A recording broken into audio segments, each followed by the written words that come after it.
With that in mind, we're going to take another look at a paradigm. This one is going to be contrasting resting in God or chasing after God.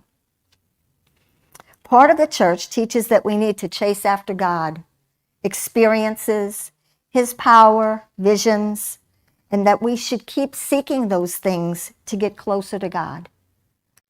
You're given the strong impression that as you seek those things harder and harder, that is going to give you a better relationship with God. They teach you to be hungry for God and desperate for Him. It's easy to get caught up in this paradigm, at least it was for me.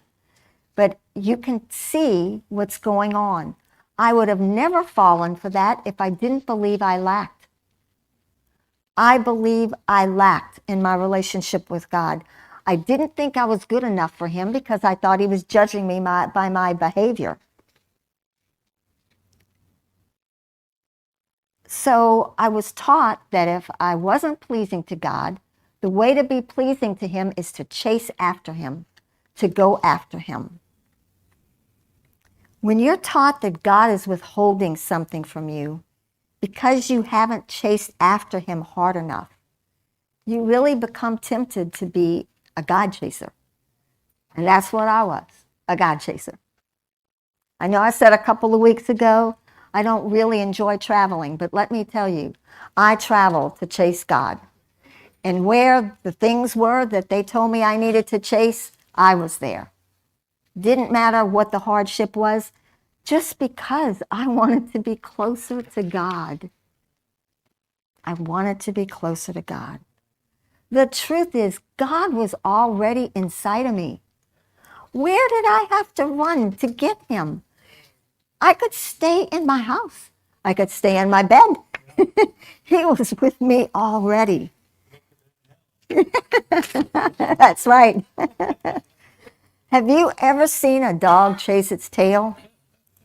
Does the dog really need to do that? The tail is connected to him already. It's just a part of the dog. Well, God has intertwined His being with us.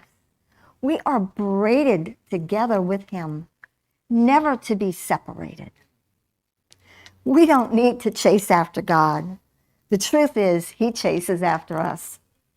He brought Jesus to the earth as a baby before you were ever born. He was chasing after you. Jesus died on the cross and was raised from the dead before you were ever born. That was God chasing after you before you ever knew Him.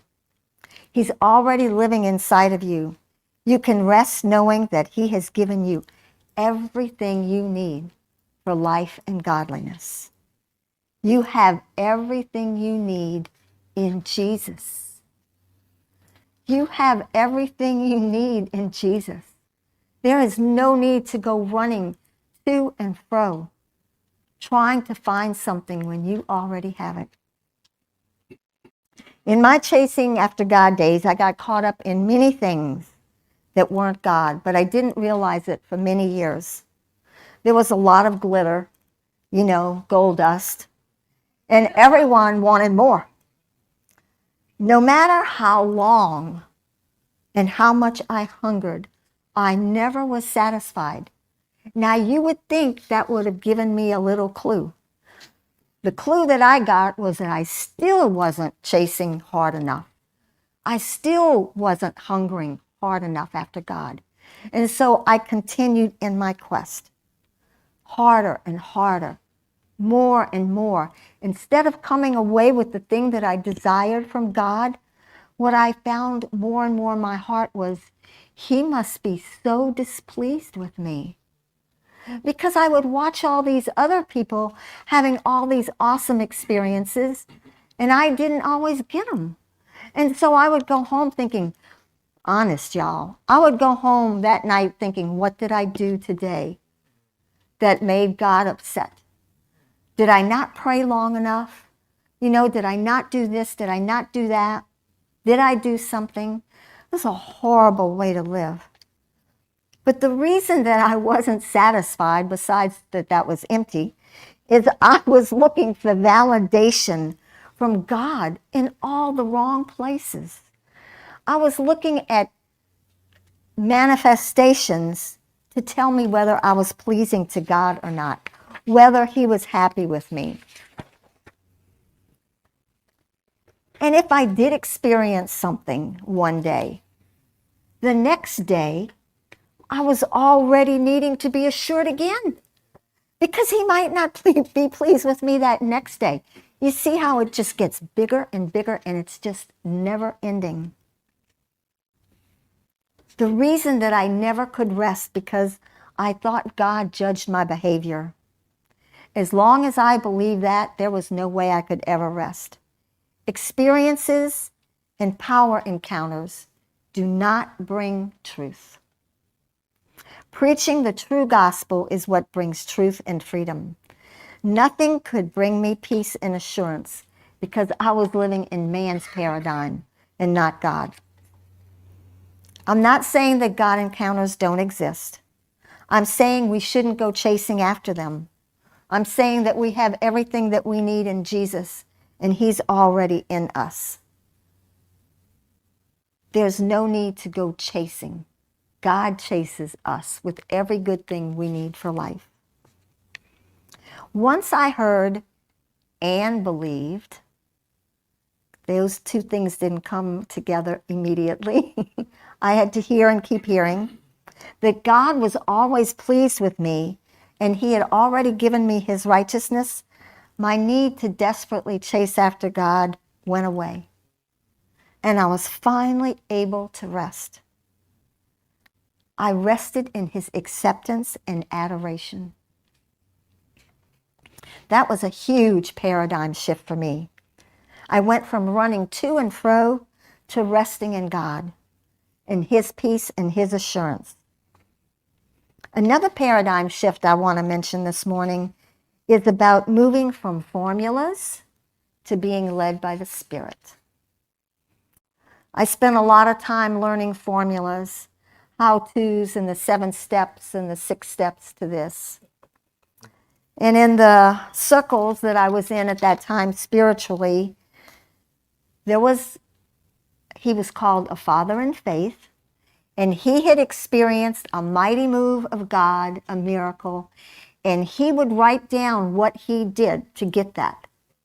And then he would teach it to everybody. And we would take notes, and if you did exactly what he did the way he did it, you would get the same thing. So I was taught how to make my faith strong, how to increase my income, how to pray with the sick. Pretty much a formula for everything you wanted from God. About that car. Yes, that car. They taught us that if we could just repeat the formula, that we would get the same results. I was taught things like 5 steps to pleasing God, 11 steps to stronger faith, the 5 steps to financial dominion, the steps to receiving divine blessing. Do you see? Everything was on me. It straight out of hell. It wasn't what God was doing for me. It was what I was doing for God. Almost a feeling like you're twisting his arm to get him to give you something that he said he's already given.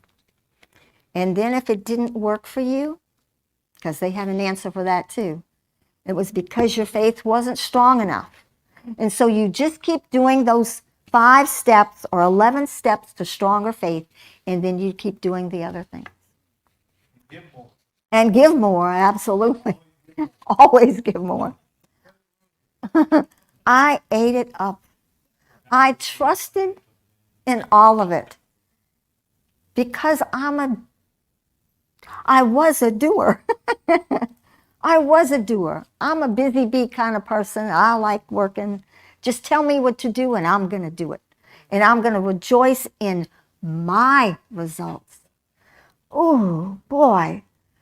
Man, oh, man. You couldn't do it, no one Yeah. Greg and I are a lot alike. We give our all. So performing the formulas properly had become my God. I had become my own God because it was all resting on what I could do. So sneaky and subtle because it was all presented to me as coming from God, that this is what God desired. So I ended up trusting in my own ability to perform the formulas, and I stopped trusting in God to produce his life in me. I was doing a lot of toiling and laboring, but I was so busy that I didn't notice that my relationship with God was almost not there, because my relationship with God became doing those things. And so my time was still all filled thinking of God, but it was exact opposite from what God wanted. It was what I was doing that I thought about all the time instead of what God was doing.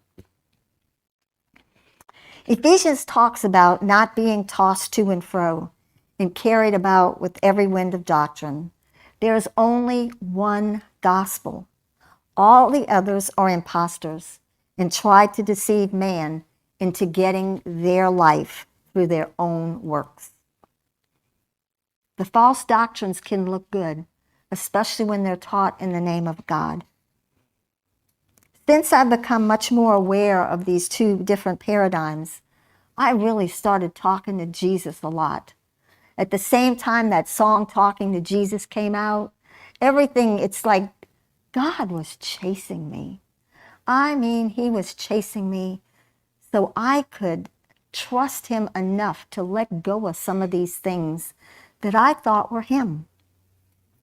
I began asking for his perspective much more often and much quicker. Everything that happened in my life, all of a sudden my eyes became opened and I started realizing there's two ways to look at this. There's man's ways and there's God's ways. And instead of just walking around like normal and just accepting what came to my mind, which was my mind, I started asking God about everything. Well, what about this, God? What about that? And I mean, it was like he had a lot to say. He wanted me to know what he sees. He wants me to know what he thinks.